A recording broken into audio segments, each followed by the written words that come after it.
Hi friends, ഇന്ന് മുട്ടക്കറിയാണ്. പുട്ട് അരച്ച് വെച്ചിട്ടുണ്ട്. ഉള്ളിക്കറി ഇതാണ്ട് ഉള്ളി അരിഞ്ഞ് വെച്ചേക്കുക. മുട്ട പുഴുങ്ങി വെച്ചിട്ടുണ്ട്. അപ്പം പിന്നെ ഈ ചീര നമ്മൾ വണ്ടിയിൽ നിന്ന് കിട്ടിയ ചീരയാണ്. ഇത് നമ്മൾ സാധാ ചീര, പച്ച ചീര. ഇത് നിങ്ങളൊക്കെ കണ്ടിട്ടുണ്ട് ഫ്രണ്ട്സ്. ഇത് വള്ളിച്ചീര, ചുവന്ന കളറുള്ള വള്ളിച്ചീര ഉണ്ടോ? ഇത് വള്ളിയായിട്ട് പടന്നു പോകും. നമുക്ക് ആവശ്യാനുസരണം നമുക്ക് കട്ട് ചെയ്തെടുക്കാം. അത് പിന്നെ ഒരു കുഞ്ഞ് തക്കാളിക്ക, പിന്നെ ഒരു വാളരി, എല്ലാം ഇട്ട് ഫ്രണ്ട്സ്. മസാല എല്ലാം ഇട്ടിട്ടുണ്ട്. ഇനി ഇത് കുക്കറിൽ വെച്ചാൽ ഇനി നമുക്ക് അത് ഗരം മസാലയുടെ മിക്സ് പൊടിച്ചില്ല, നമുക്ക് കുറച്ചായിട്ട് ഇട്ട് കൊടുക്കാം. പട്ട പിന്നെ ഇട്ട് കൊടുക്കാം ഫ്രണ്ട്സ്.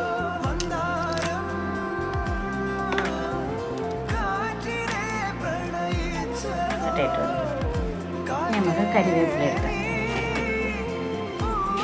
കരിവേപ്പില രാവിലെ പോകാനുള്ള ഇതായതുകൊണ്ട് ഭയങ്കര തിരക്കാണ് ഫ്രണ്ട്സ്. ഞാൻ അതിനിടയിലാണ് ഈ വീഡിയോ ഇങ്ങനെ എടുത്തുകൊണ്ടിരിക്കുന്നത്. നമ്മൾ കരിവേപ്പില നമ്മൾ കവറിൽ കെട്ടി ആക്കി വെച്ചേക്കുക. അതുകൊണ്ട്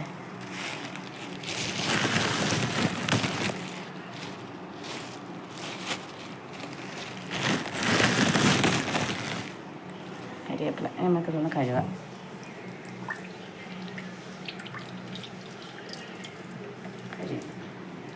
അടുക്കളയെല്ലാം മെസ്സായി കിടക്കുക. നമ്മളിത് കൈ വെച്ച് നന്നായിട്ട് അമർത്തിറങ്ങണ്ട. നന്നായിട്ട് തിരുമി എന്നിട്ട് വേഗം നമ്മൾ അടുപ്പി വെച്ച് കൊടുത്താൽ മതി. എന്നിട്ട് ജസ്റ്റ് ഒന്ന് കടുകൊന്ന് പൊട്ടിട്ട് താളിച്ചൊഴിക്കണം.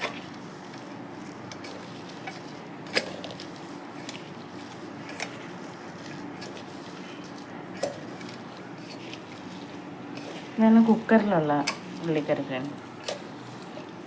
കട്ടൻ്റെ ഇതായിട്ട് വെച്ചേക്കും. ഇതുവരെ കുടിച്ചില്ല, സമയമില്ല.